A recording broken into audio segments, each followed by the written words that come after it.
Hey there, Mark Brown. Part six of step seven. I know. Oh boy, this is that was on me. But hey, we're walking you through our process right out of our book, Deliver Unforgettable Presentations. If you want an unforgettable presentation, if you want a career, you've got to be unforgettable. Why? So they book you and then you get more bookings off of those bookings. Well, if you want an unforgettable presentation, you can't DIY it. Hmm. You just can't. Like, I mean, you can, it's just not going to be unforgettable.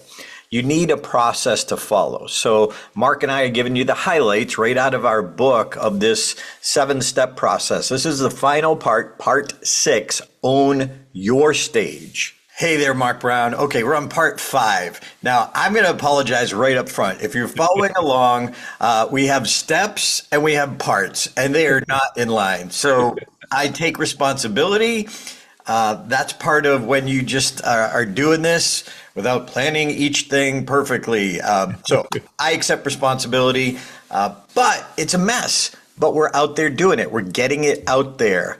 I've seen a lot of people in the speaking world, the presentation world, the training world that have these ideas, and there are a lot of poor procrastinators out there.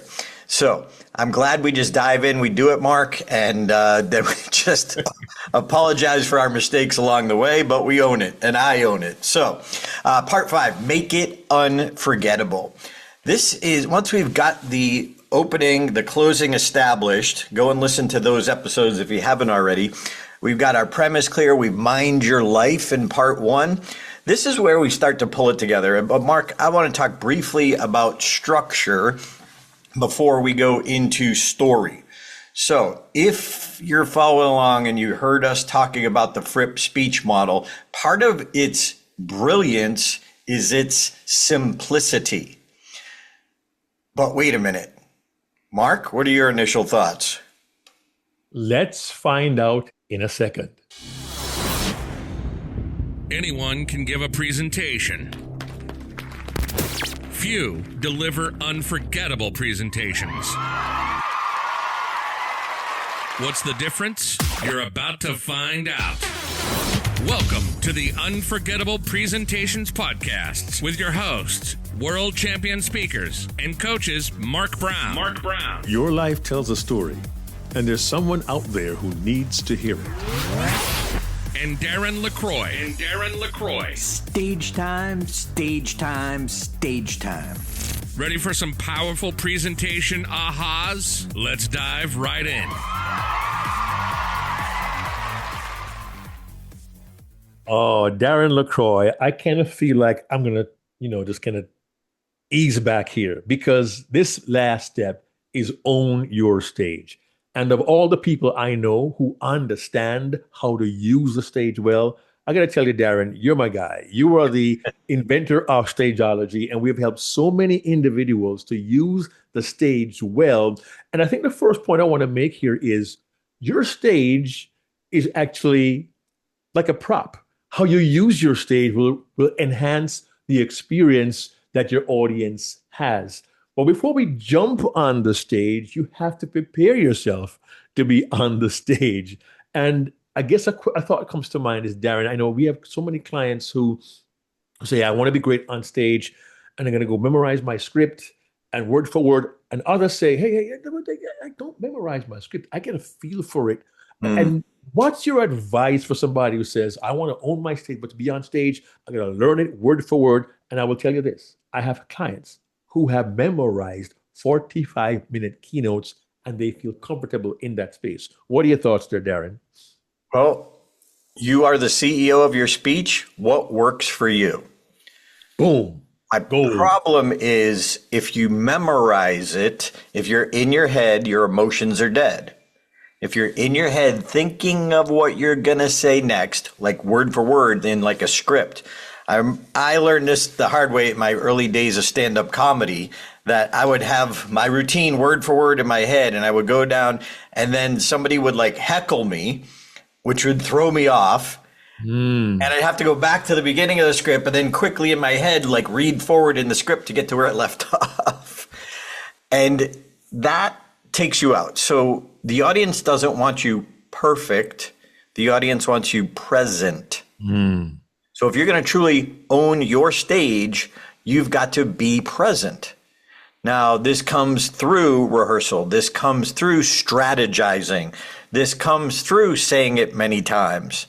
Now, if we just look at the script itself, and Mark, I have a couple YPO examples here when you're working with those presidents, and we were having them work on a new story they've never told before. And so what does your script look like? Now, the normal thing is to do it in paragraph form if you're going to write it out, which we encourage you to write it out. Doesn't mean you have to memorize it word for word, but if you're going to be concise, you can't edit what you don't put on paper. You can't edit in your head. So paragraph form is really challenging. Don't do that. So what we suggest is like line by line. Now this is going to make it much longer. However, it's going to be more absorbable for you. And then what we encourage is using continuous line numbers. This makes it easier, especially if you're working with a coach. And if you don't know how to do that in a Word document, under layout, there's line numbers, and just click on continuous. If you're on a Google Doc, you go to tools and then line numbers and continue through. But what we also recommend is where you plot the stage out, which I'll talk about in a second, but adding the emotion into the script so you remember where to go into character, where the emotion changes, where you pause. We use 1P for a short pause, like think of as a heartbeat. You know, each P is a heartbeat.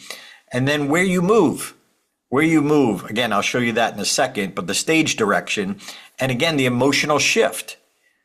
When is the shift in emotion in one of the characters? We talked last week about the story. Well, when the emotion shifts, when you talk about the challenge and then the conflict gets worse, there's a shift in emotion when all of a sudden this happens. I think I used the example of your insecurities bubble up, and then all of a sudden your kid gets accepted to a major college that you can't afford. Like, oh, you're going to feel that.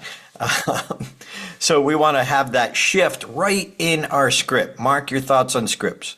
Yeah, a script can be a wonderful tool. And honestly, when I first began giving presentations 30 years ago, I hadn't thought about any of these wonderful ideas. And it was difficult to kind of find your place in a script. But if you write your script with stage direction, with emotion, it becomes that much more easy to internalize what you're talking about when the time comes. Give yourself the advantage, especially if you're working with a coach and you're doing so remotely, as we have done for years now. We pull up a Google Doc with our client. We go to page 3 at line 84. Boom, you're right there. As opposed to, there's a place in the script where you talk about the dog in the bathroom. Where's it again? I don't know. Let me go through that thing, and you spend a minute trying to find it. It's page 4, line 87. Right. Let's go to it. And when you add the emotion, the pauses, when you add the stage direction, as you are going through it, you're already beginning to internalize what should happen here. You're actually learning more quickly. And one quick idea for you regarding your script or a story in your script, many people want to write the story out, correct it. No, I'm going to write it. Just record yourself doing it through a word processor or some kind of recording app and create a transcript there. You will get your floppy first copy, and then you can build in your line numbers and directions. But these are simple tools to prepare you to own the stage more quickly and more effectively.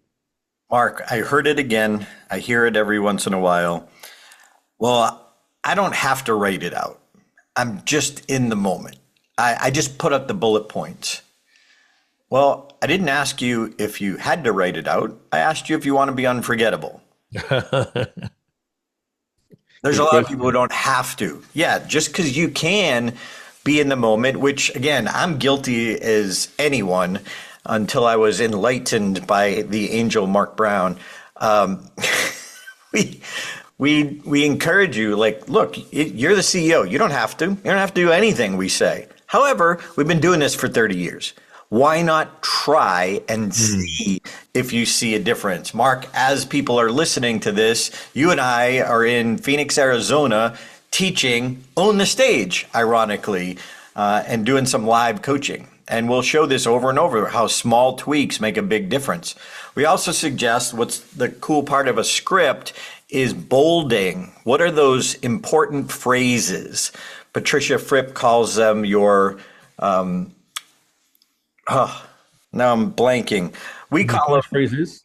Yeah, punchlines, but she calls them your power phrases, I want to say. Why am I zoning right now? It's Anyway, okay. You get the idea. For emphasis, not yeah, for your emphasis. punch phrases, your punch words or your punch phrases. Yeah. We call them punch lines in comedy, but it usually works best when we put it at the end of the sentence. So the example we have up here on the screen, if you are watching the YouTube version of the podcast, if you're just listening, so it was, she was 5'5" with a heart of gold. Unfortunately, she had mental health issues. She was a hoarder, and we had rats for roommates.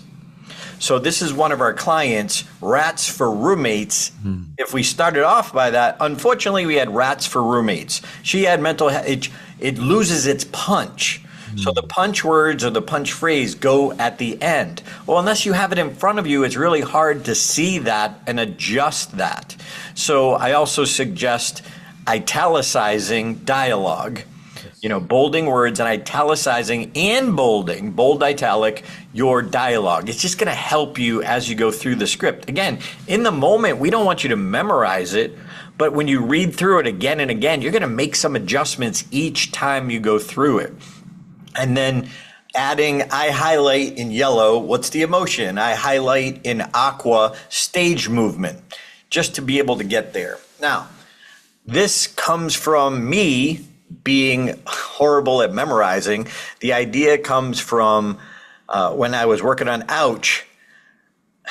It's actually a concept from NLP, neuro-linguistic programming, about anchoring. So I took the idea and I literally anchored. I took yellow cardstock, put some keywords to get me going in each section, and I put them on the stage in different places. And that way I could just walk over to that place. If I forget my line, I could look down. Here's my line to get me started in this story, in this section, and then just verbalize it. And then I can go to the next one. And here are my keywords to remember this idea.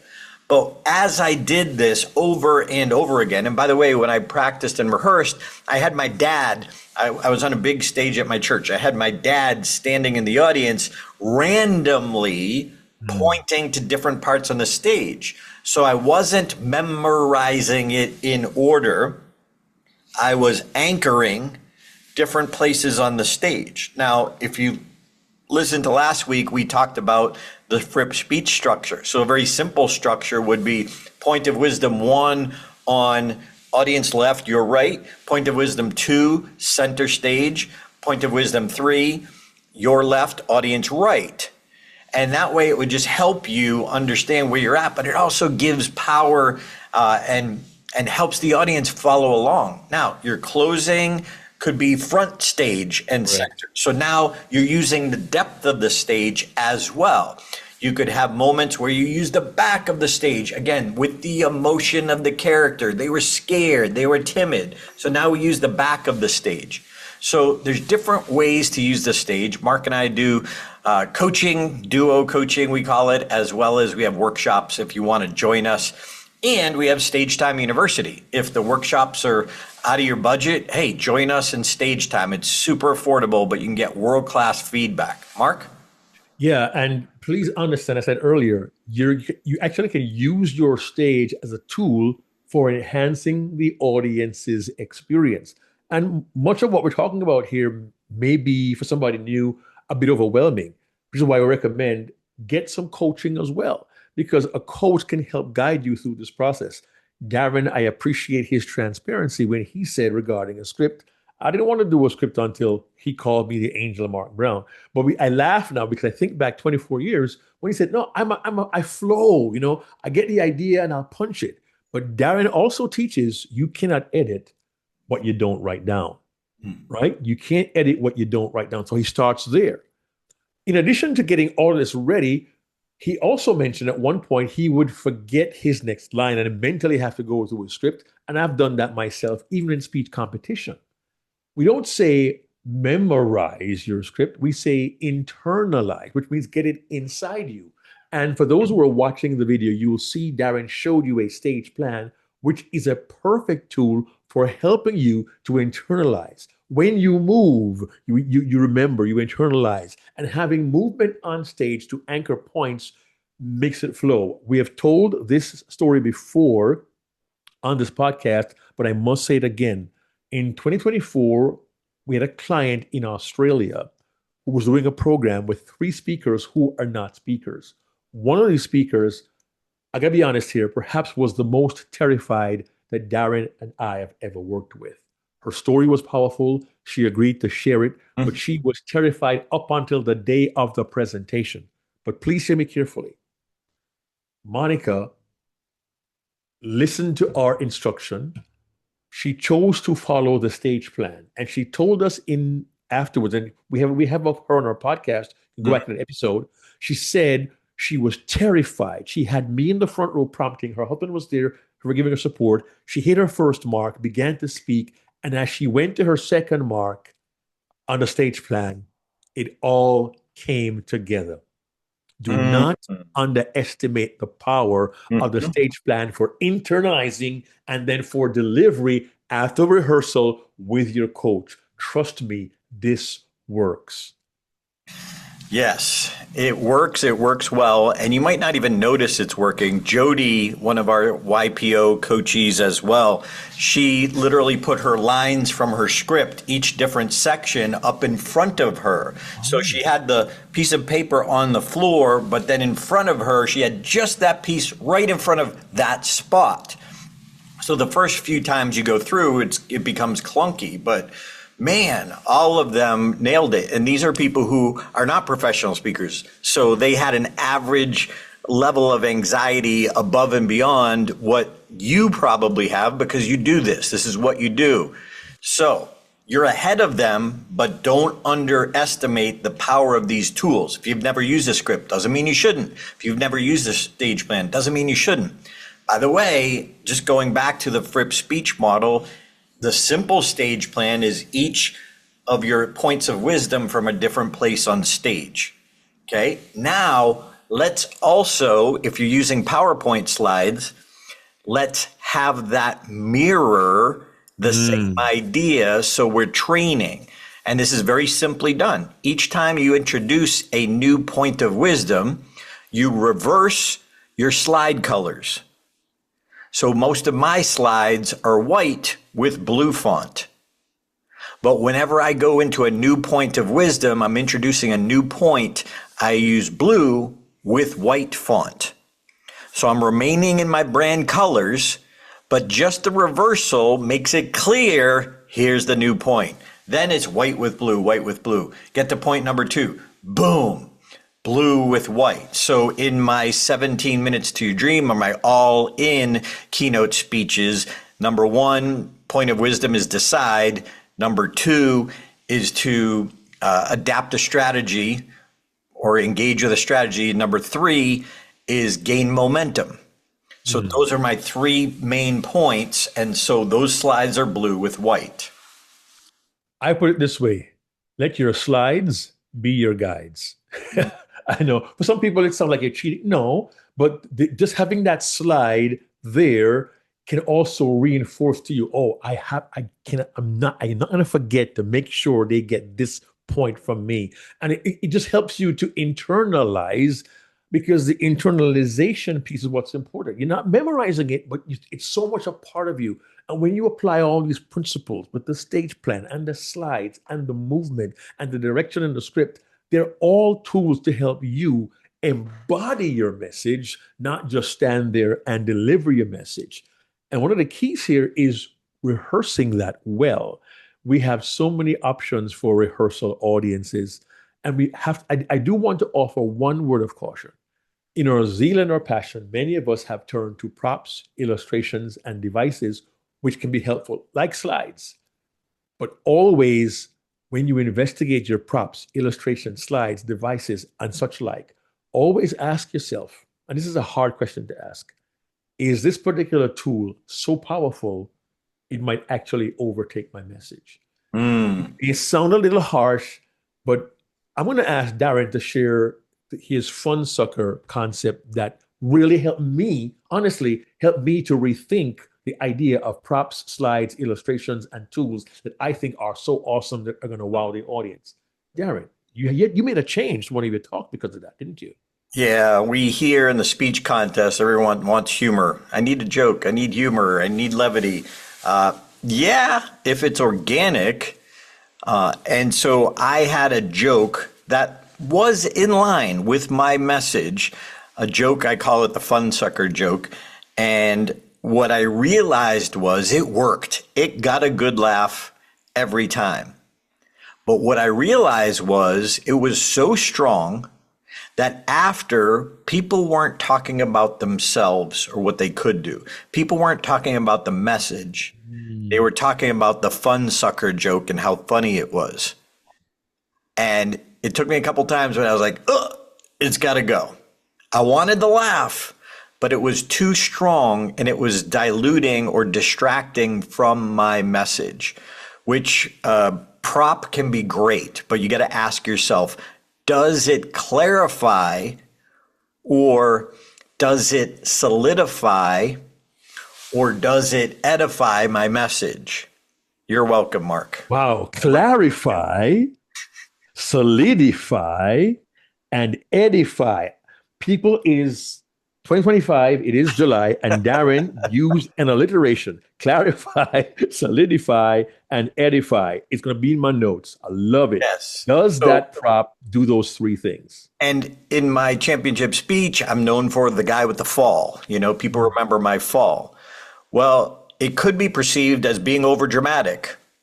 But when I sat back and I thought about it, that was the essence of my message. That was exactly in line with my message. So it wasn't just a gimmick to make it memorable. It was an insightful use of, in this case, what would you call it, Mark? An illustration of my idea that I wanted them to walk away with. And I remember David Brooks saying to me, Darren, you got to stand out. You might win by it, you might lose by it, but you got to stand out.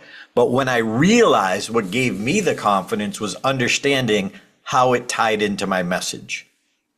So ask yourself what the questions Mark just asked, does it reinforce the message or does it distract? And I'd be willing to bet there's no middle ground. It's a good point. You know, I think of a client I had who was a magician, an illusionist. And I can think of illusionists or magicians who are so good at what they do, they literally, bend the audience's mind. Like my kids went to see Chris Angel last month, say, he truly missed her head. But he was so good, all they could remember was he did this particular thing or that particular thing. And there are individuals who do use sleight of hand in their presentations. If your act, if your magic, if your sleight of hand, if your illusion is all the audience remembers, you might need to rethink which one you choose to use. The same applies to props. The same applies to video clips you may use in your presentation. If the audience is drawn too heavily to that and it may detract from the point you're trying to make, you need to be willing to ask yourself, what is best for my audience? And I'll be the first to plead guilty. When I first began speaking, I loved so many stories so much. I enjoyed telling the stories. I didn't ask the question, Mark, you love that story, but is it the right thing for the audience? I didn't ask that question. I'm asking you now. Is your story, your device, your illustration, your video clip, your slide, your prop, is it best for the audience? Because you want to own that stage, but you want to be unforgettable for the right reasons. And so what we need to do is ask ourselves those tough questions and do what's best. Now, you don't have to throw away. I didn't throw away the fun sucker joke. I put it back in my story file for future use. When I do stand-up comedy, which I do a couple times a year because of our humor boot camp, I take the class to a show, I go on stage. So I go on stage a couple times a year. It's fun. I enjoy it. I bring back the fun sucker joke. So you're not throwing it away. Don't throw away those good ideas because it may organically fit in another message. And Mark, the final idea, in my opinion, for owning the stages is delivering it to a live or virtual audience and craving feedback. Crave feedback. When people say, oh, that was great, you and I, as the CEO of the speech, need to say what part, what was good, what stood out, what was helpful to you. Phrase it in your own questions, but you've got to understand the specifics. When I was creating 17 Minutes to Your Dream, I wrote the book, but then I took ideas and foundational phrases from the book, I incorporated them into my speech, and then came up with a couple new ones that weren't in the book, and I delivered them. And what did people talk about? What were the concepts? And those great concepts were my great keepers. So I remember people saying, oh, I talked about the story of Nineveh and Jonah and the whale. Ooh, I love the line, have you been swallowed by the whale of self-doubt? Nice. So when people, exactly the reaction I got. So I knew that was a keeper. Why? Because doubt was part of my message, overcoming that doubt. So we need to crave feedback. Now, we are proponents of get a coach, get a qualified coach, not just somebody to give you coaching, because they can lead you in the wrong direction. You've got to find that person you'll be open to, you will trust. I never got a coach before David McElhaney, who I met in 2001, who led me to Mark Brown. But David I was like, okay, I need some help. I trust this guy. And so find that person you can trust. Look, we'd love it to be us. Hey, call us, contact us, hire us for coaching. We'll send you a free book. But the book itself is $20. If any of these parts have been helpful to you, if you get any new insights for $20, you can get a lot more insights than we have time to cover. And if you haven't seen this visual before, Mark and I both use the model, the speech model, to build our new stories, our new speeches. And we can do it quickly because we've mastered this. But going back to owning the stage, you've got to get that feedback, redo it, see how it lands. Most important part of a presentation is the thought process in the listener's mind. Doesn't matter what you say, it matters what they think about what you say. And a coach is going to help you discover that, help you adjust that, help you make the changes. So now you can go, and they can usually be tiny changes. Yeah. However, then you can go and test it again and see if in fact this is better or not. Mark? Yeah, the live audience test is a really good tool. And for those who are listening, when Darren said the image, it's an image of me holding up several copies of my one-page keynotes that I mentioned. I've created using this simple structure. I invite you, as Darren says, go get the book, go through all these steps, go through all the episodes in this series and begin your journey. We can guarantee you will pick up a tool, a tip, a technique, an idea, a principle, or a concept in every episode. Why do we do this? We want you to deliver a presentation that's going to be memorable, remembered, and repeated. And it is our goal to have you join us at Stage Time University if you can. Work with us. All we want is for you to prepare and deliver your unforgettable presentation. Please pass this along to presenters you know. Join us in Stage Time and see us next week. Hey there, this is Darren LaCroix. Thanks for checking out this podcast episode on YouTube. If you want all of them, not every one is on YouTube, check out your favorite podcast platform so you don't miss an episode. Keep being a sponge so you can be unforgettable. Check out StagetimeUniversity.com, where good presenters become unforgettable.